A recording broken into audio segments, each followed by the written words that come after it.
হাসির রাজা, জ্ঞানের রাজা, রসিক রাজা।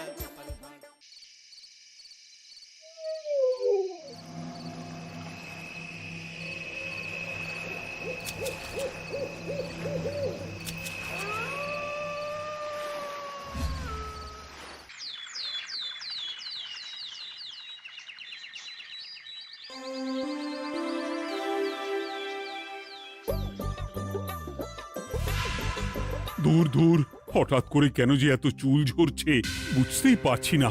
কতদিন হয়ে গেল চুল ওঠা আর থামছেই না। না, এমন হতে থাকলে তো মাথায় টাক পড়ে যাবে। না না না, আজ রাজবৈদ্যের কাছে পরামর্শ নিতে হবে। কি ব্যাপার মহারাজ, আজ আপনাকে এমন চিন্তিত দেখাচ্ছে কেন? জীবনে বড় দুঃখ গোপাল, মন মেজাজ একদম ভালো নেই। সে কি, কি হয়েছে মহারাজ? গোপাল থাকতে দুঃখ কিসের? আর বলো না, মাথার চুলগুলো আজকাল ঝড়ে পড়া পাতার মতো পটপট করে ঝরে যাচ্ছে। আমি তো জানি কেন এমন হচ্ছে, কিন্তু এখনই মুখ খুললে চলবে না। আর একটু বেশি বিপদ বাড়লে তখন মাঠে নামবো। তাই বলুন। এ তো খুব ছোট ব্যাপার, চুল ঝরলে টাক পড়বে, আর সেটা পড়া কত ভালো জানেন? কথায় আছে, যত বড় টাক তত বেশি টাকা। তুমি চুপ করো তো বাপু। যদি টাক থাকলেই টাকা হতো, তাহলে তোমার টাকা কোথায়? যেটা বোঝো না সেটা নিয়ে কথা বলো না। তাই না তাই, মহারাজের ঝরছে চুল, চিন্তার ভাঁজ মাথায়। গোপাল যতই চেষ্টা করুক, চিড়ে ভিজবে না কথায়। উফ, তোমরা সকলে থামো তো দেখি। ও রাজবৈদ্য, তুমি এর কিছু উপায় বলো। আগে মহারাজ, অনেক সময় দেহে ওই লৌহের পরিমাণ কমে গেলে এমন চুল ঝরে। আপনি বরং পালং শাক, ওই কিশমিশ, কলা ও আরো কিছু ফল আমি বলে দিচ্ছি, সেগুলো বেশি করে খান। আচ্ছা আচ্ছা আচ্ছা, তবে তাই করে দেখি।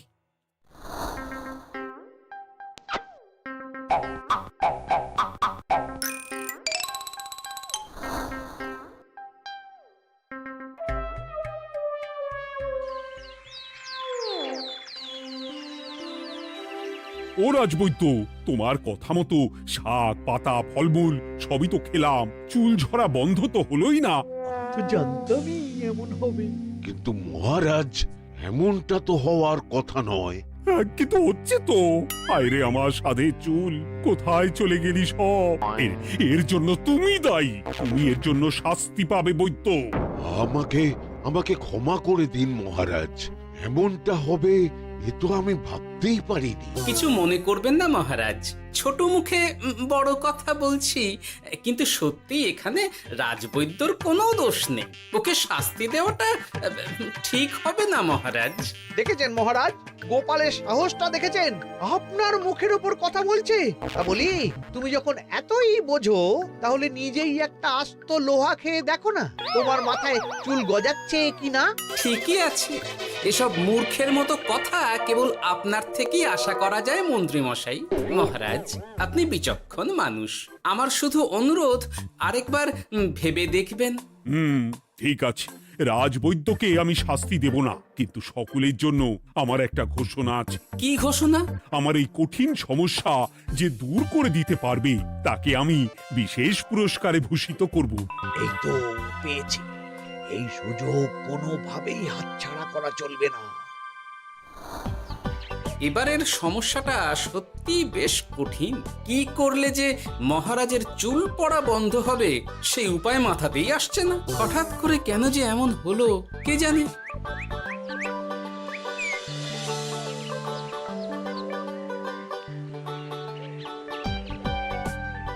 ও মা, তুমি এসে গেছো? একটু বসো, আমি তেলটা মেখেই হাত ধুয়ে খাবারটা বাড়ছি। হ্যাঁ, সে ঠিক আছে, কিন্তু তুমি কিসের তেল মাখছো এটা? কি আবার মাথার চুলের তেল? এখানেও চুল, ওদিকে মহারাজেরও চুল ঝরে পড়া নিয়ে আমরা সবাই হিমশিম খাচ্ছি গিন্নি। আরে, মহারাজের অত সুন্দর কালো চুলগুলো ঝরে যাচ্ছে, এ তো ভারী দুঃখের কথা। সে আর বলতে।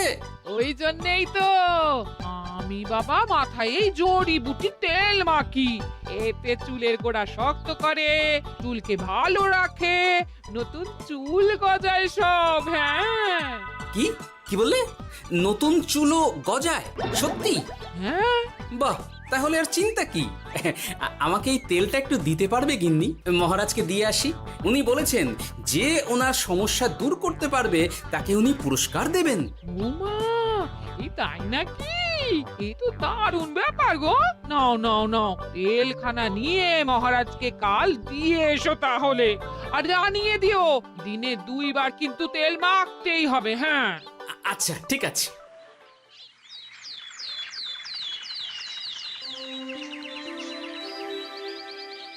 কোনো উপায় খুঁজে পেলে তোমরা?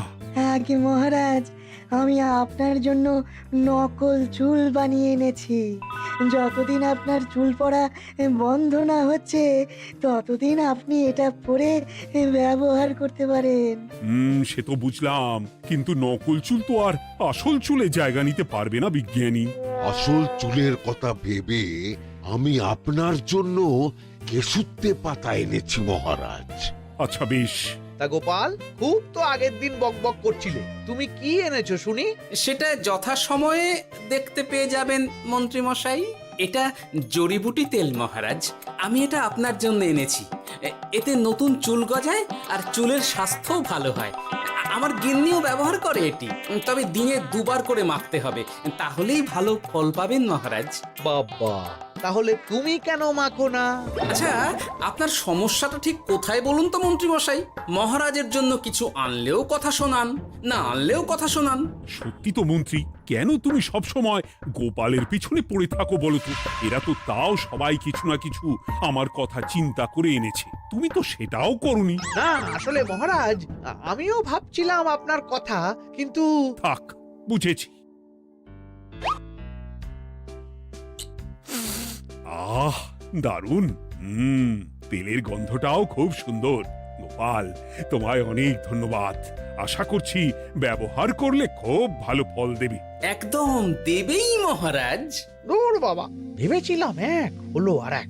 কোথা দিয়ে যে গোপালটা মাঝখান দিয়ে এসে নাক গলিয়ে ঢুকে পড়ে, খুব শক্ত পুরস্কার নেওয়ার। দেখাচ্ছি মজা।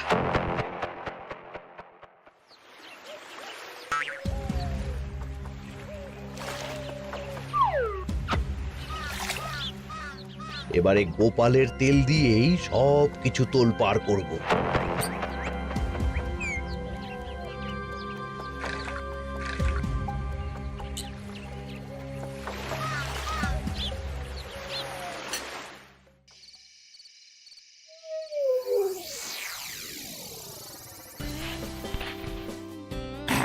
ব্যাস, হয়ে গেল 2 বার মাখা। গোপাল বলেছিল এতেই ভালো ফল পাব, কিন্তু এখন মাখার পর মাথাটা কেমন জ্বালা জ্বালা করছে মনে হচ্ছে। হয়তো নতুন চুল গজাবে বলে এমন হচ্ছে। কাল সকালে বোঝা যাবে। এতক্ষণে বোধহয় ছোট ছোট চুল গজিয়েই গেছে। কি এটা চুল গজানোর তেল ছিল নাকি পড়ে যাওয়ার?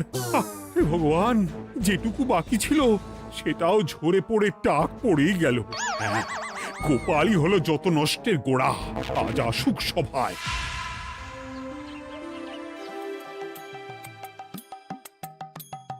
এই যে এখন এলেন উনি। ও কি মহারাজ, আপনি এমন কাপড় মাথায় জড়িয়ে বসে আছেন কেন? তুমি আর এমন প্রশ্ন জিজ্ঞাসা করো না গোপাল, তোমার দয়াতেই মহারাজের এমন অবস্থা। মানেটা আমি তোমায় দেখাচ্ছি, দাঁড়াও। এই যে গোপালের দেওয়া তেল মেখেই আমার এমন হয়েছে, আর তার জন্য আমি তোমাকে কোনোদিনও ক্ষমা করব না গোপাল। বিশ্বাস করুন মহারাজ, আমার গিন্নিও মাখে এই তেল, কিন্তু এমন কিছু তো এখনো পর্যন্ত ঘটেনি। আমি আর কিচ্ছু শুনতে চাই না। আমার মাথা ভর্তি চুল আমি ফেরত চাই। যতদিন না আমার মাথার সব চুল ফিরে আসছে ততদিন আমি তোমার মুখও দেখতে চাই না। মহারাজ, আপনার কোনো চিন্তা নেই, আমি তো আছি। এবার এই সমস্যার একটা সমাধান আমি করেই ছাড়বো। কি ব্যাপার, মন্ত্রী মশাই এত লাফাচ্ছে কেন? এসবের পেছনে আবার ওনার হাত নেই তো? না, ব্যাপারটা পরে দেখতে হচ্ছে।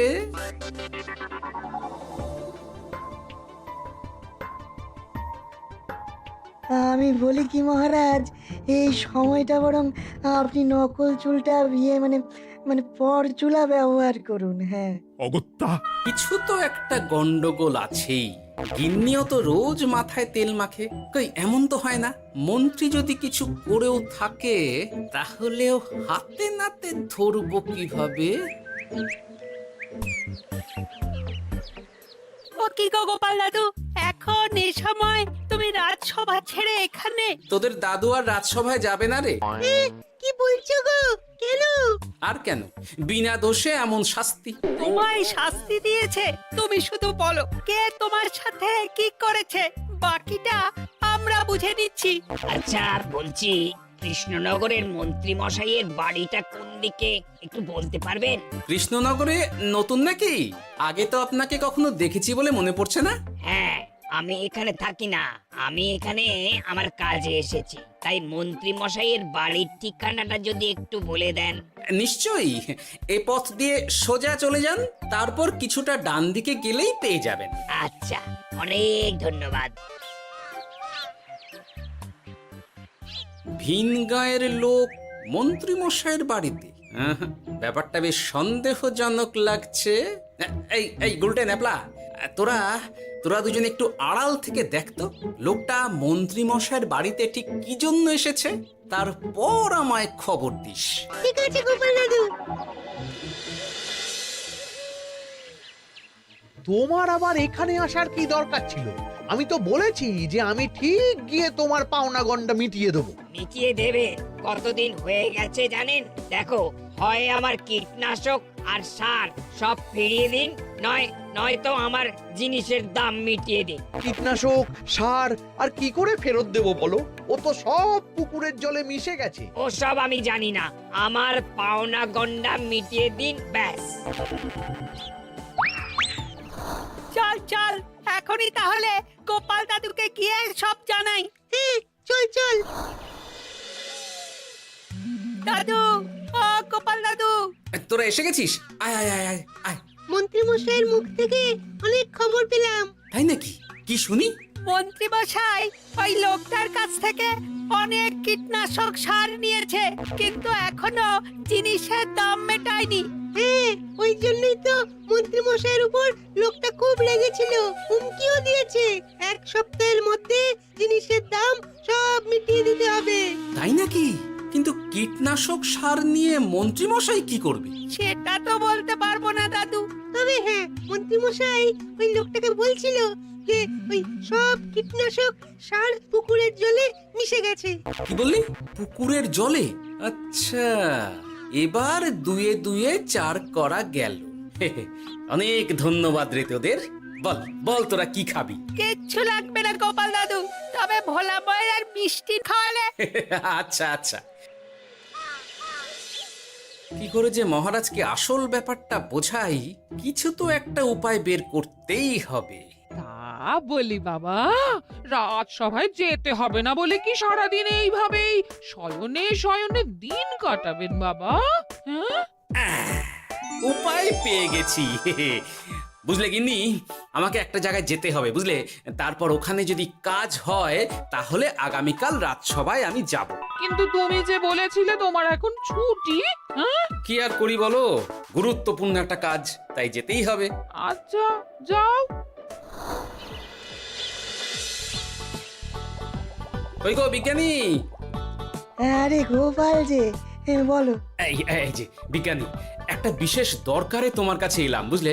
হ্যাঁ, বলোই না। আচ্ছা, এই দূষিত জলকে কিভাবে আবার পরিশুদ্ধ করে বলতে পারবে? কেন পারবো না? জলের মধ্যে একটু চুন আর ফটকিরি দিয়ে দিলেই জল আবার দূষণমুক্ত হয়ে যাবে। তবে ওগুলো দেওয়ার পর কিছুদিন সেই জলকে ব্যবহার করা বন্ধ রাখতে হয়। হ্যাঁ। আচ্ছা আচ্ছা, অনেক ধন্যবাদ, আসি তাহলে। হ্যাঁ,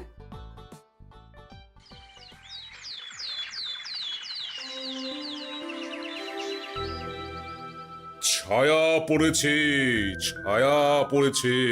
আমি বেশ বুঝতে পারছি তার ছায়া পড়েছে এখানে। কার ছায়া পড়েছে? আজকাল তোর মাথা থেকে অনেক চুল ঝরে পড়ছে, তাই না? আগে হ্যাঁ সাধু বাবা, আপনি একদম ঠিক কথা বলেছেন। ও বাবা, এই আবার কোথা থেকে উদয় হলো? আরে আমি একা গিয়ে সেই স্নানের পুকুর পরিদর্শন করতে চাই। যথা আজ্ঞা বাবা।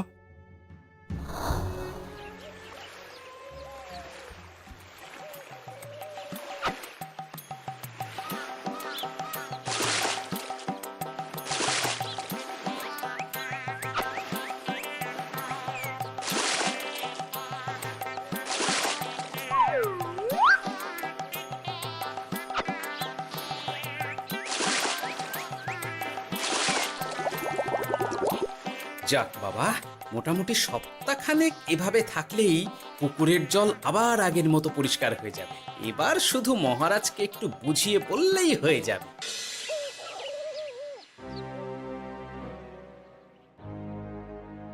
কি বুঝলেন সাধু বাবা? আমার অনুমানটাই ঠিক ছিল। পুকুরের জলে কালো ছায়া পড়েছে, কুদৃষ্টি পড়েছে, তাই এমন হচ্ছে।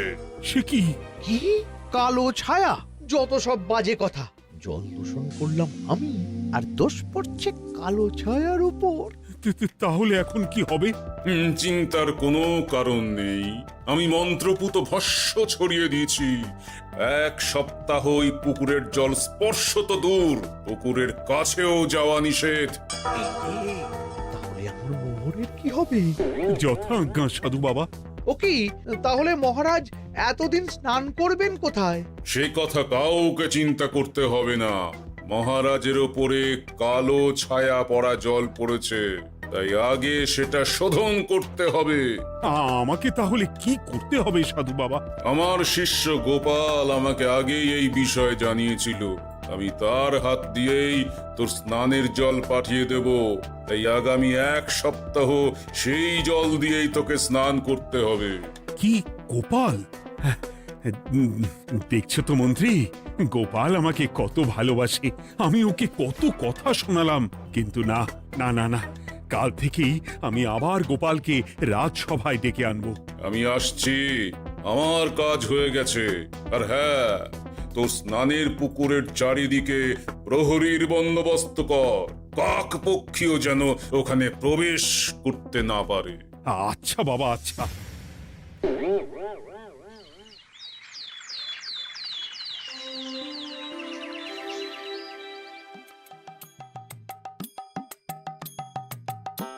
গোপাল, তোমাকে আবার এখানে দেখতে পেয়ে আমার খুব ভালো লাগছে। তোমার গুরুদেব গতকাল এসেছিলেন, কিছু মনে করো না। না বুঝেই তোমাকে অনেক কথা শুনিয়েছি। না মহারাজ, আমি জানি আপনি আমাকে খুব ভালোবাসেন, তাই আমি কিছু মনে করিনি মহারাজ। এই নিন, আমি আপনার স্নানের জল এনেছি। হ্যাঁ হ্যাঁ হ্যাঁ, দাও দাও দাও।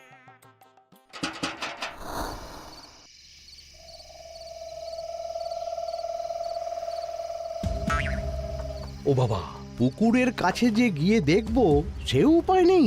চারপাশে প্রহরীতে ভর্তি। তাহলে কি সত্যি সত্যি কালো ছায়া পড়েছে? ভালোই হলো, পাওনাদারকে বলে দেবো কীটনাশকটা জালি ছিল। হি হি।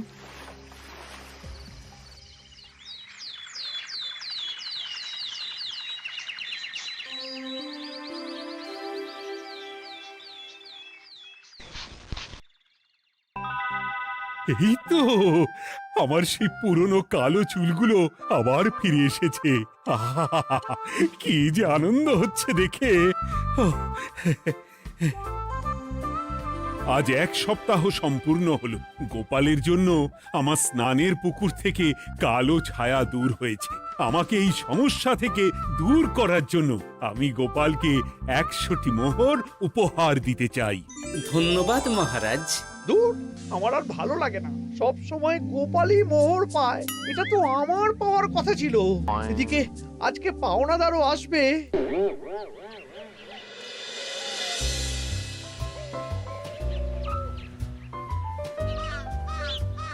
গোপাল দাদু, ওই লোকটা এসে গেছে। আচ্ছা, আসছি। এটা তো মন্ত্রীর বাড়ির দিকে রাস্তা। আমরা তাহলে ওদিকে কেন যাচ্ছি গোপাল? আপনার পুকুরের আসল রহস্যটা কি সেটা আপনি জানবেন না মহারাজ। মানে নিজের চোখেই দেখুন, তাহলে বুঝতে পারবেন। আর একটু সময় দাও আমায় ভাই, এমনিতেও তোমার কীটনাশক কোনো কাজের নয়। কি এখন এসব কথা? আর একদিনও সময় দিতে পারছি না। একটু বোঝো, একটু। সব আমি মহারাজের পুকুরের জলে মিশিয়ে দিয়েছি। মন্ত্রী, তুমি তাহলে সেই কালো ছায়া? মহারাজ, আপনার পর্দা ফাঁস হয়ে গেছে মন্ত্রী মশাই। তুমি তাহলে সবটা জানতে? একদম প্রথম থেকে। রে, খুব জোর ফেঁসেছি। এদিকে পাওনা আর ওদিকে মহারাজ, এখান থেকে কেটে পড়তে হবে। গন্ডগোল করে আবার পালানো হচ্ছে কবে রে? বলো, কেন করেছিলে? মহারাজ, আমি ভেবেছিলাম আপনার সব চুল উঠে গেলে আমি আপনার কাছ থেকে চুল গজানোর ওষুধ দেওয়ার নামে অনেক টাকা লুটবো। কিন্তু সেই ভাবনা ভাবনাই থেকে গেল, সেগুড়ে যে বালি হয়ে গেল। ভাবা যায় চুলের জন্য চুলোচুলি, হ্যাঁ? হাসির রাজা জ্ঞানের রাজা রসিক রাজা